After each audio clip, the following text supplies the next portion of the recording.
El libro del Apocalipsis, capítulo 1 y capítulo 2.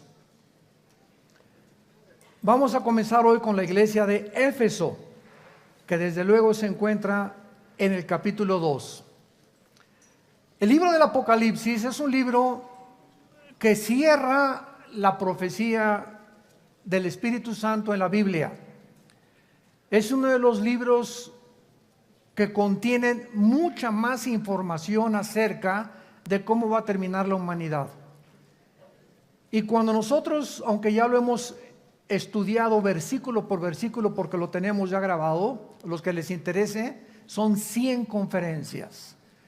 Así que si a alguien le interesa estudiar todo el libro del Apocalipsis de versículo por versículo, tenemos ya las 100 conferencias a su disposición. Pero quiero enfocarme desde otra perspectiva ahora, porque conforme nos vamos acercando al final de los tiempos, mientras más cerca estamos de la venida de Jesucristo, vamos a tener más luz. Dice la Biblia, el camino del justo es como la aurora, que va en aumento hasta que el día es perfecto. Tú te levantas en la mañana y ves cómo comienza a amanecer, hasta que resplandecientemente el sol ocupa casi todo el cielo. Y la Biblia compara las cosas naturales del mundo con las cosas espirituales. Y así debe ser tu vida y así debe ser mi vida también. Cada día debemos de tener más luz y más luz y más luz y más luz. Nadie puede decir que conoce a Dios si no está siendo cambiado.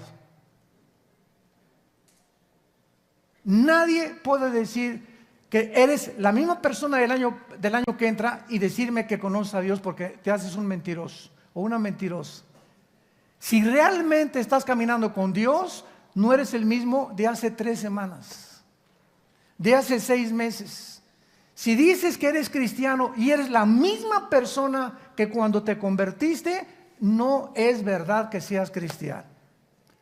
Porque el conocimiento de Dios nos cambia.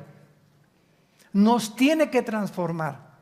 Y si no estamos siendo transformados y cambiados de gloria en gloria en gloria, y no estamos cada vez siendo mejores esposos, mejores esposas, mejores hijos, mejores ciudadanos, etcétera, etcétera, mejores cristianos, no estamos creciendo, estamos estancados completamente. Así que esta es una de las evidencias más grandes que tenemos cuando realmente decimos que vamos de gloria en gloria y viendo la aurora de Dios poco a poco. Mientras más nos acercamos a la segunda venida de Jesucristo, Dios, el Espíritu Santo, nos va a revelar más secretos de su palabra. Entonces yo puedo enseñar el Apocalipsis, lo enseñé hace como 15, 20 años, lo volví a enseñar hace como 7, 8 años, y cada año, cada 3 o 4 meses podríamos decir que enseñamos algo y seguimos creciendo en el conocimiento de Dios. Enseñamos cosas que creíamos que veíamos hace 6 meses y las comenzamos a ver ahorita. Yo recuerdo cuando el misionero que nos vio a Cristo, a mi hermano y a mí, nos dijo, lean el Evangelio de Juan, y así comenzamos con el Evangelio de Juan. Y me acuerdo que cada mes o cada 2 meses que leía Juan, siempre yo decía, es que esto no lo había visto y ahora lo veo. Y pasaron 4 o 5 meses y volví a leer el capítulo 1 y volví otra vez a descubrir, es que este versículo ya lo leí, pero ahorita como que le entiendo más todavía. Y así es la palabra de Dios. Es maravillosa la Biblia. Cada vez que recurrimos a ella descubrimos cosas que creíamos que habíamos visto o leído, pero no habíamos enfocado claramente el entendimiento ni la sabiduría de Dios detrás de todas las cosas que Dios nos enseña en su palabra. El libro del Apocalipsis fue escrito 90 años después del primer siglo, o durante los primeros 90 años del primer siglo, por el apóstol Juan, cuando él se encontraba exiliado en la isla de Patmos, que es una isla que se encuentra geográficamente junto a Grecia, junto al mar Egeo.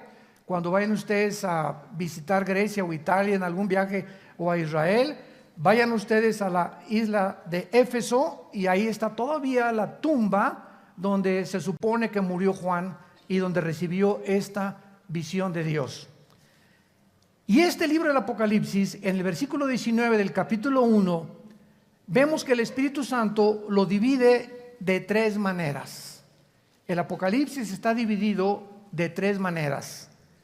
Y le dice Cristo a Juan: escribe las cosas que has visto, tiempo presente, que se encuentran en el capítulo 1. Escribe las cosas que son, o sea, las iglesias, capítulo 2 y capítulo 3, que es lo que vamos a comenzar a estudiar profundamente esta mañana. Y en tercer lugar, y las que han de ser después de ¿qué cosa? De estas, o sea, después de las iglesias, que comienza el capítulo 4 hasta el capítulo 19. Entonces el capítulo 1 es lo que es, el capítulo 2 y 3 las cosas o el tiempo de la iglesia, y el capítulo 4 en adelante la iglesia ya no se encuentra. Y así comienza el capítulo 4, versículo 1. Oí una voz que me dijo: sube acá. Y vemos que es un tipo del arrebatamiento de la iglesia. Así que del capítulo 4 al capítulo 19 la iglesia ya no vuelve a aparecer en el libro del Apocalipsis, porque la iglesia no va a estar aquí en el tiempo de la gran tribulación. Gracias a Dios. Y cuando nosotros comenzamos a descubrir, como lo vamos a compartir en el desayuno, de que somos realmente la última generación, yo puedo estar seguro que tu vida no va a ser la misma. Cuando cobres conciencia que nos encontramos en la orillita de en cualquier momento el Señor viene por nosotros, tú vas a comenzar a cambiar tu manera de vivir, de pensar. Vas a tener que arreglar las cosas que tienes que arreglar lo más rápido posible para que seas digno de ser arrebatado. Y no creas que cuando oigas que millones de personas desaparecieron en el mundo, te quedes aquí y tu esposa ya no está aquí, o tu esposo, o tus papás, o tus hijos. Llegas a la iglesia y aquí ni pastores, ni casi no hay nadie de gente, y digas: fue verdad, ¿qué harías? ¿Qué harías? ¿Caerías llorando en el suelo aquí en medio de un pasillo en la iglesia a la que tú pertenezcas, jalándote los pelos y diciendo: Dios mío, pero ¿por qué no tomé en serio a Dios? ¿Por qué no realmente hice caso de las cosas que oí cada domingo o entre semana en los estudios bíblicos? ¿Por qué yo no pude realmente entender que con Dios no se juega? Y que estamos en tiempos en que Dios nos está con este libro anunciando: vengo pronto por ustedes. En el capítulo 2 ya se describen 7 iglesias. El número 7 en la Biblia es un número que se usa para la perfección, para lo que está completo. Porque en la Biblia hay lo que se llama la gematría. La numerología se puede confundir con la famosa cábala, porque hay, ¿verdad? Como dicen, el número 13 es un número de mala suerte, y en hoteles no hay el número 13, o pasar debajo de una escalera es mala suerte, o encontrarte un gato negro es mala suerte, que son supersticiones y que son cosas que no tienen nada que ver con el cristianismo y que tenemos que desechar de nuestra vida. Yo en una escalera paso por debajo, ¿y qué le digo a la escalera? ¿Y qué pasé debajo de ti? ¿Y qué? Por el amor de Dios. Un gato negro, lo asusto yo al gato negro. Entonces, pero en la Biblia hay lo que se llama la gematría, porque el idioma hebreo y el lenguaje griego, que fueron los dos lenguajes, con la excepción del libro de Daniel, del capítulo 2 al capítulo 7 de Daniel, fue escrito en arameo. Es la única excepción en toda la Biblia. Pero todo el Antiguo Testamento fue escrito en hebreo y en griego el Nuevo Testamento. Entonces, el lenguaje hebreo tiene en cada letra un símbolo numérico. Por ejemplo, cuando venimos al lenguaje de griego, sabemos que la B es el 5, la X el 10, 2X 20, una X un palito y una X 19. ¿De dónde salían esos símbolos que le llamamos romanos?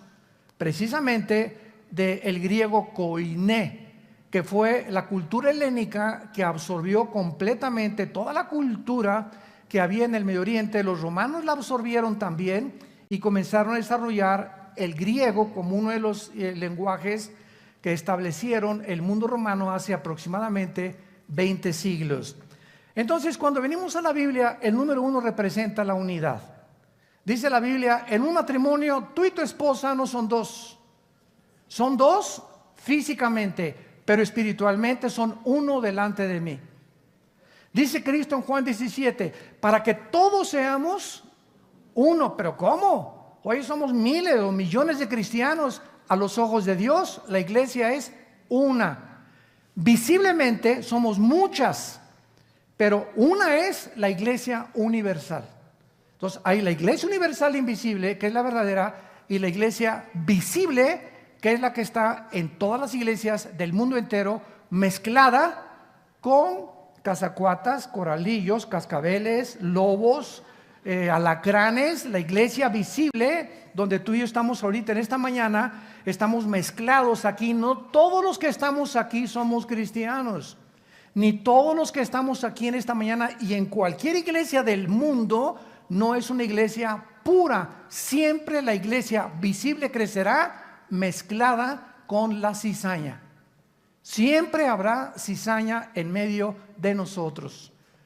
Pero la iglesia universal, la que es una delante de Dios, fue la que fue bautizada con el Espíritu Santo en el cuerpo de Cristo, al cual pertenecemos cuando nos identificamos con Él y le recibimos como Señor y como Salvador. El número 2 en la Biblia representa el testimonio. Cristo mandaba de 2 en 2 a sus discípulos a testificar. Y esto era para protegerse. Por ejemplo, hace muchos años había un gran predicador, David Wilkerson, que se acaba de matar hace un año más o menos, ahí en Texas precisamente.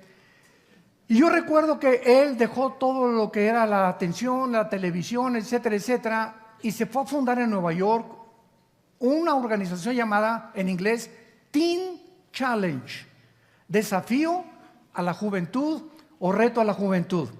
Él se hizo famoso porque él sacó de Nueva York, del Bronx de Nueva York, a un muchacho llamado, que comenzó era el jefe de los Mau Mau, y era uno de los muchachos más drogadictos y de los peores que había, y entonces sacó un libro que se llamó El filo de la navaja. Pero cuando comenzaron a ganar los drogadictos, comenzaron también a ganar a las prostitutas. Y entonces David Wilkerson rentó una camioneta y les prohibió a todos los cristianos que iban a testificar a las prostitutas de Nueva York que fueran solos. Entonces, ¿por qué? Porque si iba un cristiano solo a hablar con una prostituta, la carne, aguas, cuidado, no te confíes. Tú tratas de testificar. Por eso a los pastores yo les aconsejo, nunca un pastor le dé un testimonio o un consejo a una mujer joven. A las viejitas está bien. ¿Por qué? Porque estamos arriesgando una relación sentimental que nos gana la carne y el diablo. Entonces Dios dijo, vayan de 2 en 2. Entonces David Wilkerson comenzó a hacer esto, a obedecer a Dios y ver la sabiduría de Dios. Entonces bajaban a testificar de parejas, vendían 2 o 4 o 2, 3 parejas, y es mucho más difícil. Las subieron a una camioneta a las prostitutas que aceptaban ser rehabilitadas, pero ya iban con 2 o 3 matrimonios.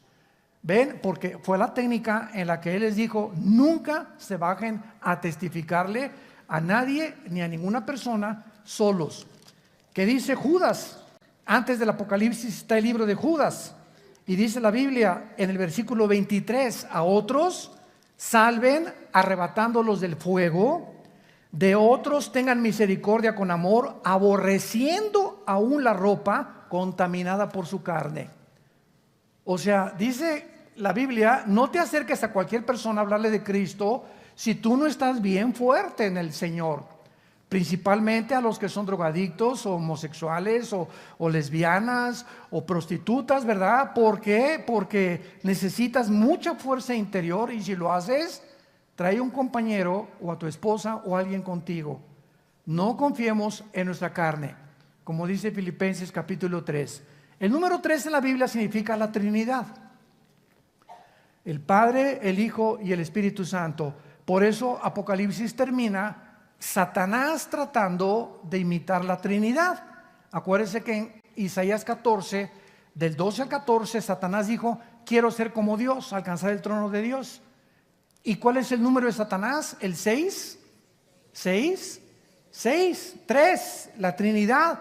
Y el 6, ¿a quién le pertenece? Al ser humano, porque en el sexto día fuimos creados. Entonces, cuando la Biblia dice que el número del anticristo va a ser el 666, vemos el número del hombre elevado a Dios. ¿Me están siguiendo? El hombre elevado a Dios, que fue la mentira que le dijo Satanás a Eva: serás como Dios, serán como dioses. El número 5 es el número de la gracia. Es el número de la gracia, el número 5. El número 6 es el número del hombre, el número 7 es el número perfecto. Ahora vean esto con cuidado. El número 6 en la Biblia es el número del ser humano. Y el ser humano con Cristo, ¿a dónde subimos? ¿A dónde? Camino a la perfección, para estar completos. Un ser humano sin Cristo es un ser humano imperfecto. Es un ser humano que no conoce las cosas de Dios, no está consciente del mundo espiritual. Lo único que ve en el mundo es sexo, placeres, dinero, poder, popularidad. Es lo único que llena su mente, y se muere a los 50, 60, 70 años de edad. Nunca conoció la luz. Nunca supo qué era la razón por la cual él había nacido.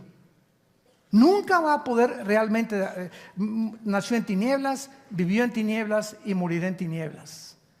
Entonces, qué interesante que aquí en Apocalipsis encontramos en el capítulo 1 que dice la Biblia, hablando de los candeleros, versículo 13 del capítulo 1: vi en medio de los 7 candeleros, 7 candeleros.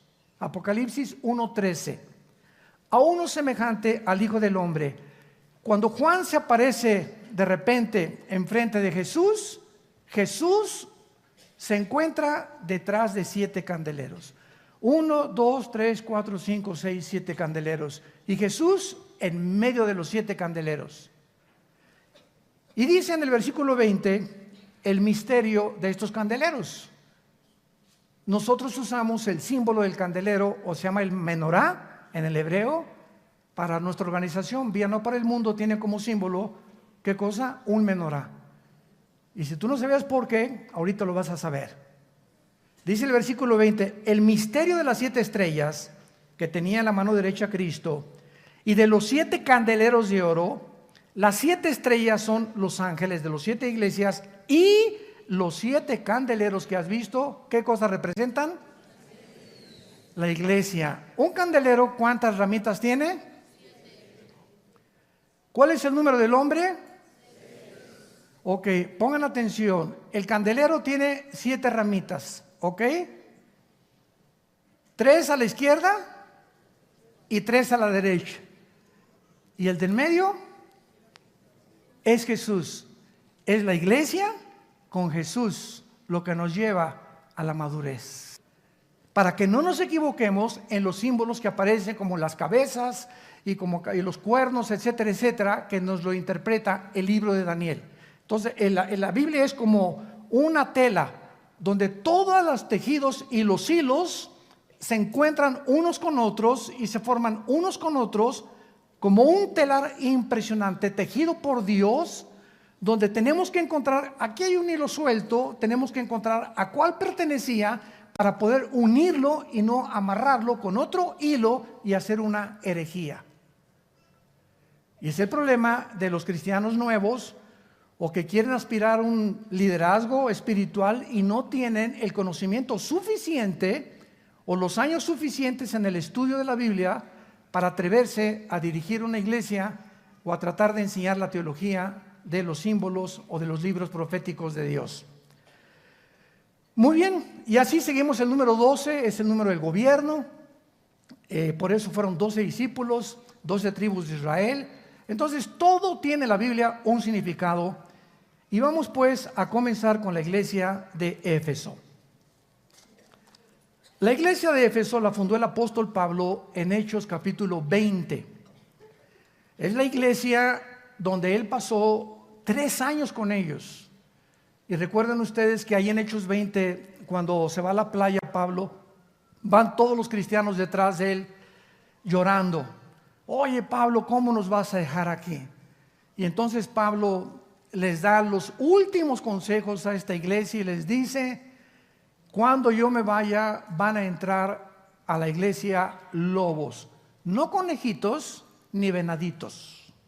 Van a entrar lobos a la iglesia, sí, abran los oídos. Por lo tanto, les dice a los líderes: a ustedes los responsabilizo de todas estas ovejas para que cuiden la sana doctrina.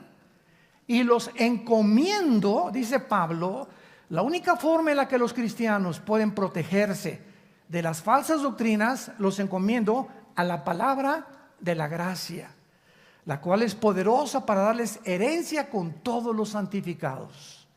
Entonces, la única forma de protegernos en el tiempo que estamos ahorita viviendo de el cúmulo de herejías que están en el internet, en YouTube.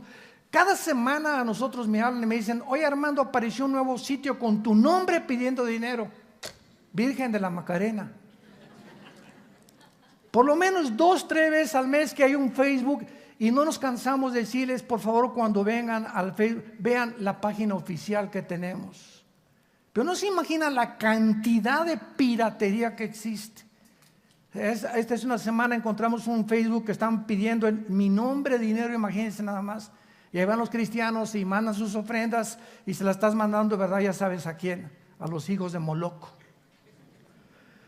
Bueno, entonces esto es importante como tener como una base para poder comenzar a entender la iglesia de Éfeso. La iglesia de Éfeso se fue Pablo y después quedó Timoteo al frente de esta iglesia de Éfeso.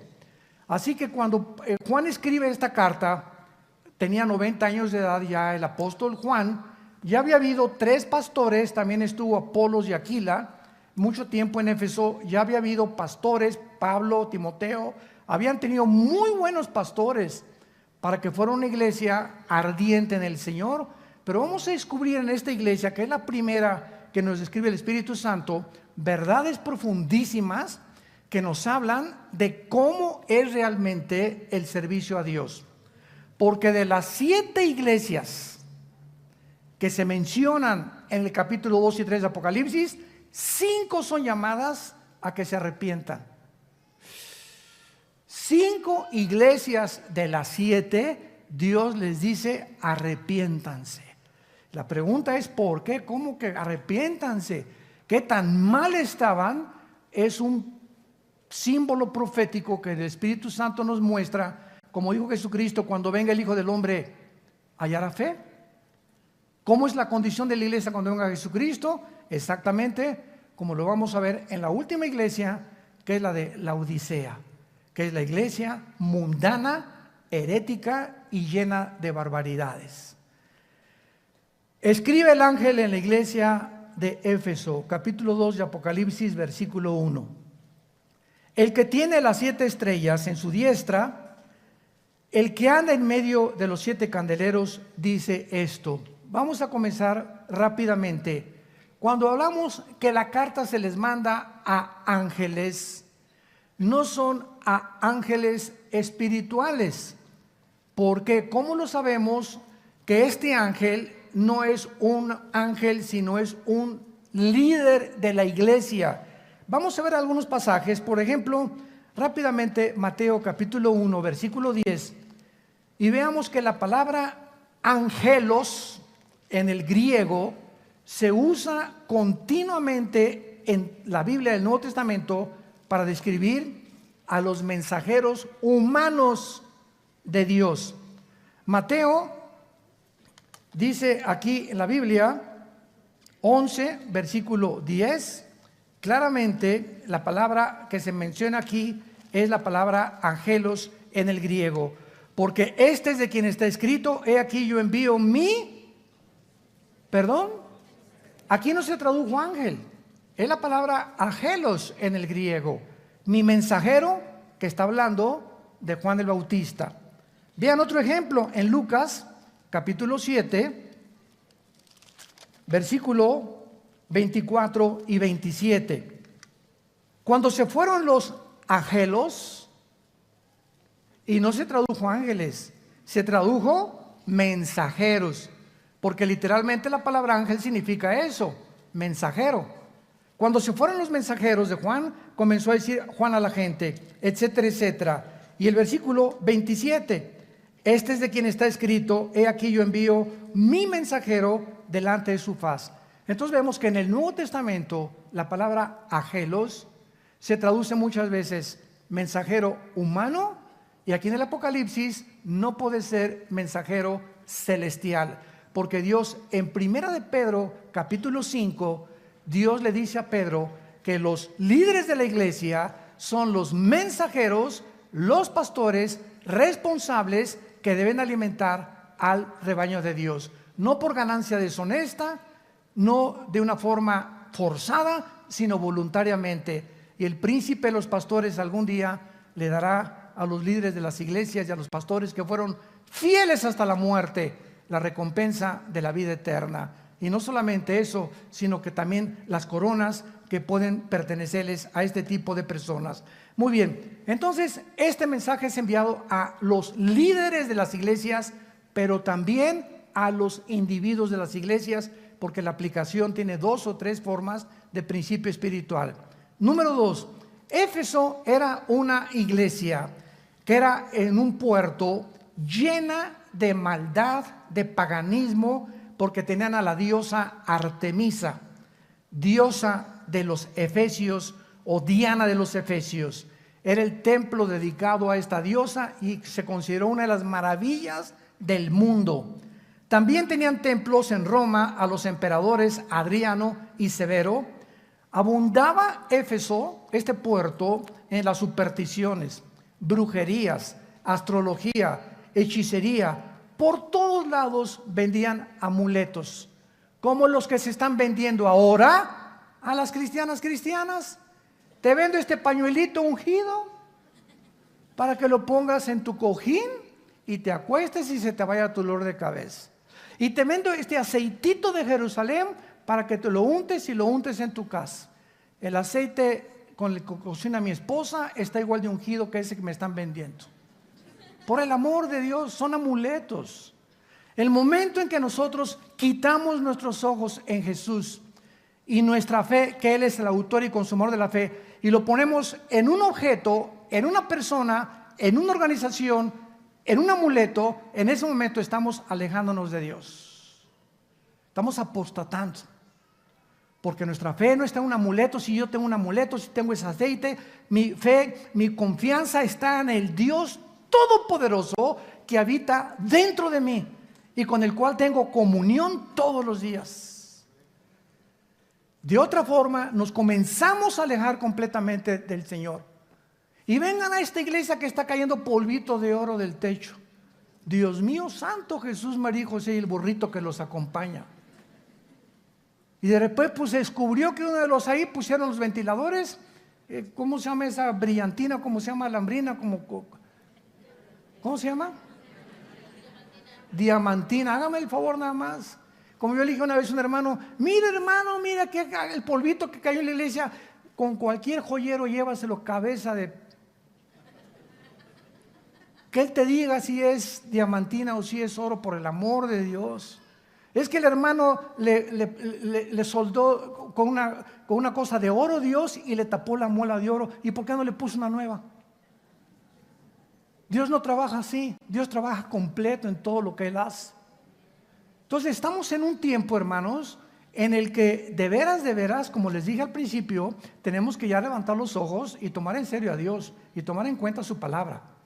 Entonces, esta iglesia estaba edificada en un puerto, como lo acabamos de ver, donde a Pablo lo apedrearon. Vayan ustedes a Hechos capítulo 20, porque comenzó a perjudicar el negocio de la venta de amuletos. Y casi lo matan a pedradas, si no es que lo rescatan de Éfeso. Ahora, muy bien, observamos varias cosas en el versículo 1. Dice Jesucristo y se identifica como el que tiene las estrellas en su diestra.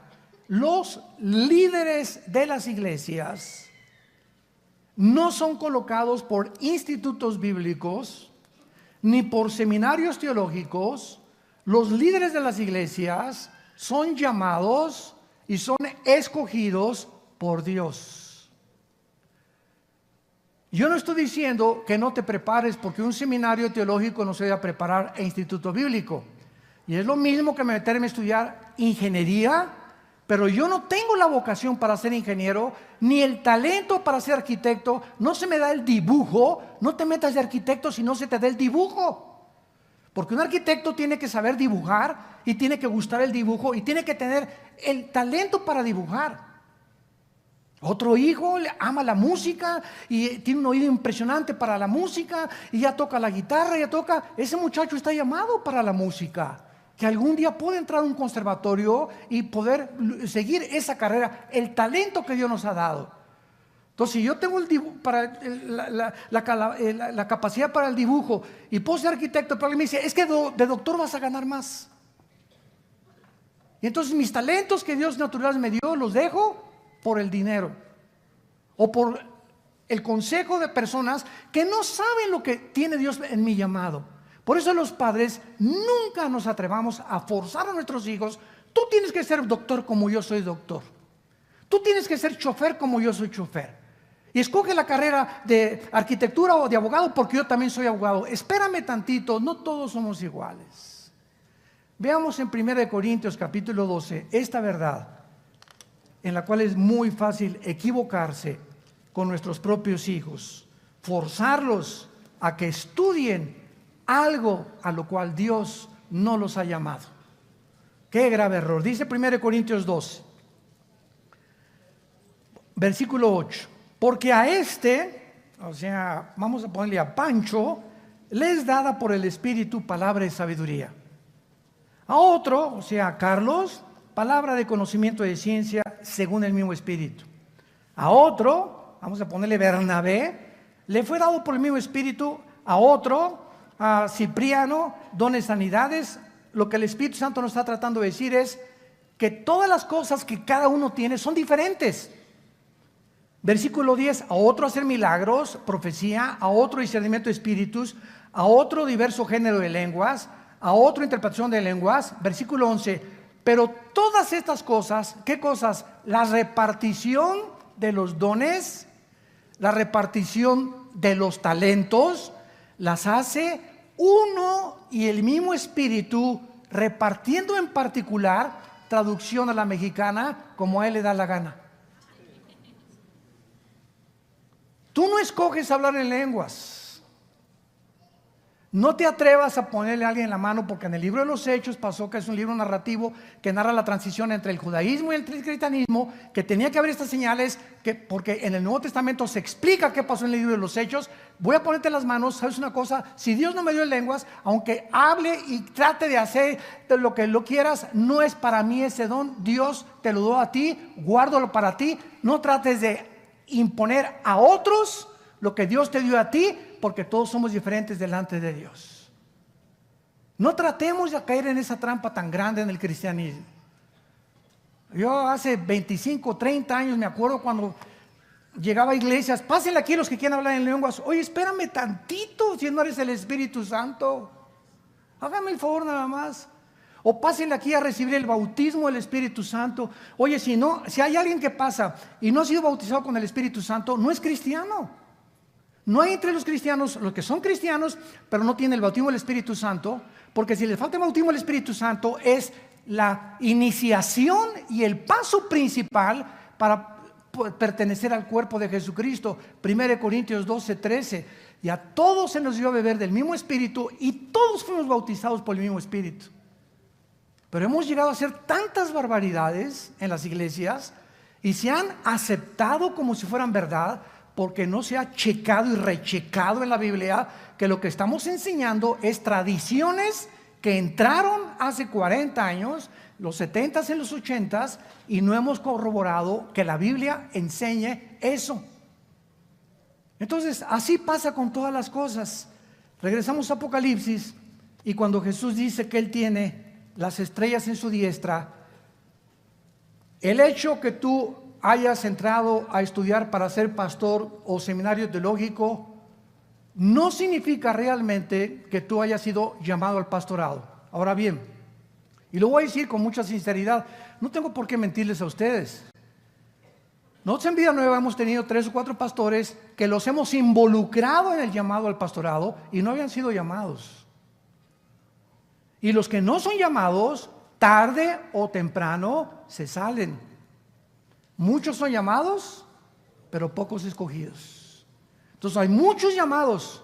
No, yo quiero ser esto, yo quiero ser doctor y ya que me doy cuenta que no, pues no sirve para doctor. Quise estudiar para contaduría, pero me doy cuenta que mis talentos no son, y pues voy a tener que dejar 2 años de universidad para meterme a lo que realmente me gusta a mí, y perdiste 2 años. Así es en el mundo espiritual.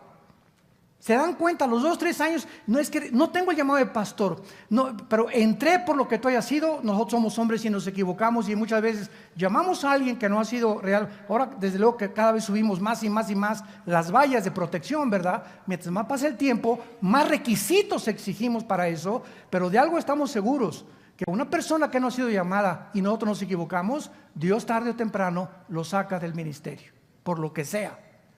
Pero no puede durar. Los que son llamados por Dios permanecen con el Señor en el ministerio. Y esto es algo que tenemos que aprender. Jesús tiene a los líderes en la mano. ¿Qué significa esto? Que Jesús ve y conoce a los que han sido llamados y los va a sostener porque estamos en su mano. Y si Él te puso donde tú estás, no hay ningún poder del infierno ni de demonios que te pueda quitar. Nunca tengas celos de nadie.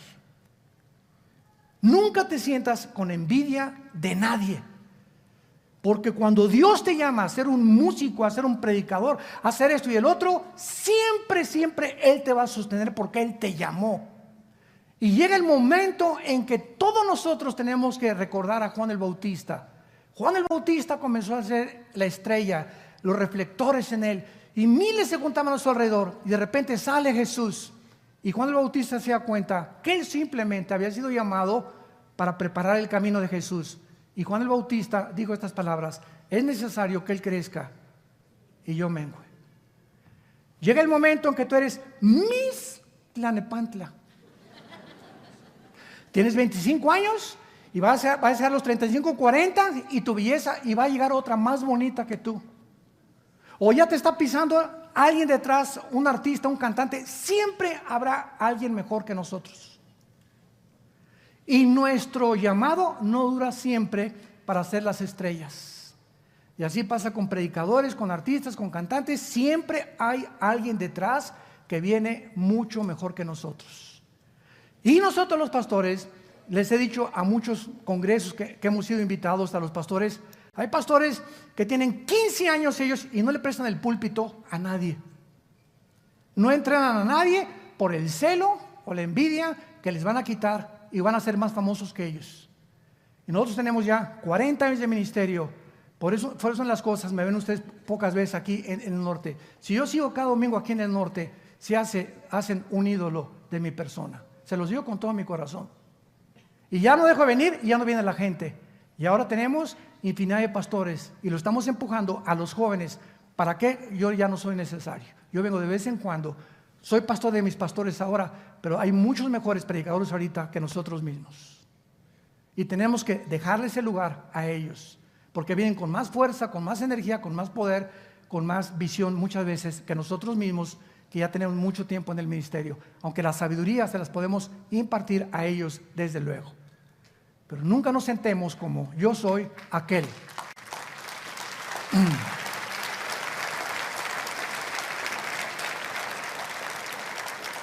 Estamos para empujar a los jóvenes, para promover a los jóvenes, para empujarlos. Súbete, tú puedes.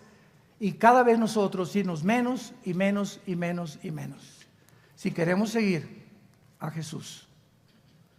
Y en segundo lugar, ¿verdad? Esto que hablamos, Jesús, cuando dice yo tengo las 7 estrellas, Él nos está diciendo que Él no tiene preferencia por ninguna denominación, porque no hay barreras en el cuerpo de Cristo. En el cristianismo hay nazarenos, presbiterianos, bautistas, pentecostales, carismáticos. Cuando nos preguntan, ¿y ustedes qué denominación son en Vida Nueva?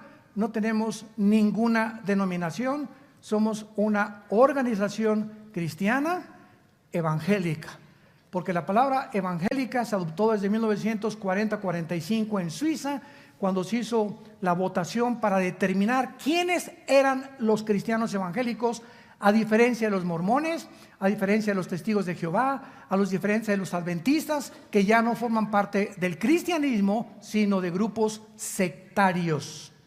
¿Por qué se llaman sectarios? Porque estos grupos que acabo de mencionar no creen que Jesús es Dios, creen que la salvación es por las obras, los cuales los hace inmediatamente apartados del evangelio puro de la gracia de Jesucristo. En el libro de Gálatas 1, capítulo 1, versículos 6 al 8, cualquiera que predique otro evangelio que no sea este, no es el evangelio que Cristo nos enseñó.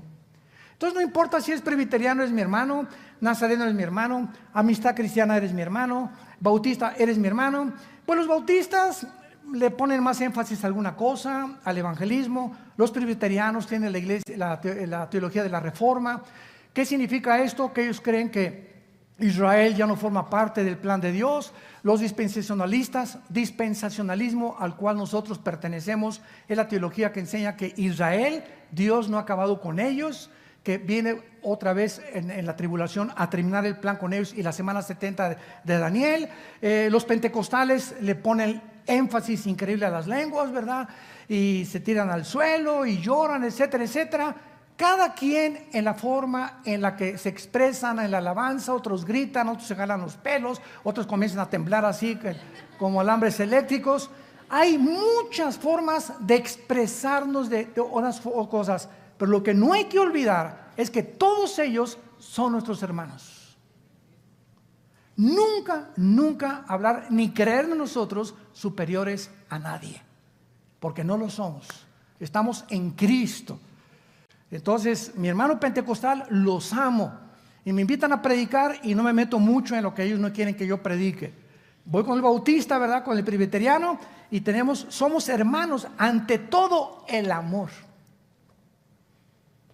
Tú puedes ser un gran teólogo y ser un fariseo, porque cuando hay un conocimiento sin amor, envanece. El amor edifica. Y Dios anhela que seamos uno. No importa el nombre que tengamos, mientras creamos que la salvación es por la gracia y no por las obras, por la sangre de Cristo que Él resucitó, que viene pronto, eres mi hermano. El título que tú te pongas en la botella no me importa. Dios ve el contenido de la botella, no la etiqueta. Así que cuando venga Cristo no va a decir: los tatuados a un lado, los que no se tatuaron, vénganse conmigo. Si dice bautista, no te los vais a llevar, presbiteriano no, eso es peor. No, cuando venga Cristo no va a haber ningún título, va a venir por lo que tenemos dentro, el Espíritu Santo. Y si tienes al Espíritu Santo, llámate como te llames, eres mi hermano en Cristo, te necesito, tú me necesitas a mí, y necesitamos caminar juntos de la mano, siempre prevaleciendo el amor, el compañerismo y la fidelidad de unos con otros, para que seamos llamados hijos e hijas del Dios Altísimo. Amén. A continuación vemos también lo más importante de este mensaje. Versículo 2: yo conozco tus obras. O sea, Jesús conoce desde hoy en la mañana cuántos cafés te tomaste, qué música escuchaste, qué hiciste después de lavarte los dientes.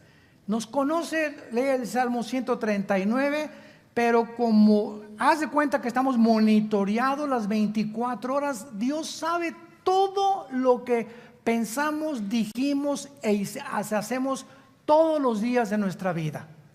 Yo conozco tus obras, y se los dice a todas las iglesias, y tu arduo trabajo y paciencia, y que no puedes soportar a los malos, y has probado a los que se dicen ser apóstoles y no lo son, y los has hallado mentirosos, y has sufrido y has tenido paciencia y has trabajado arduamente por amor de mi nombre y no has desmayado. Vean todas las cosas buenas ante nuestros ojos que Dios y Cristo reconoce. Nada de estas cosas son malas.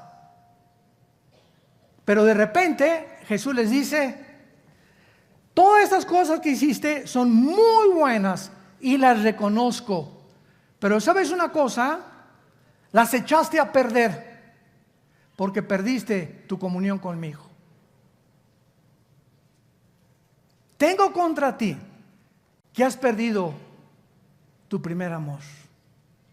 En otras palabras, podemos hacer todas estas cosas que acaba de mencionar Jesucristo sin que realmente tengamos una comunión con Él.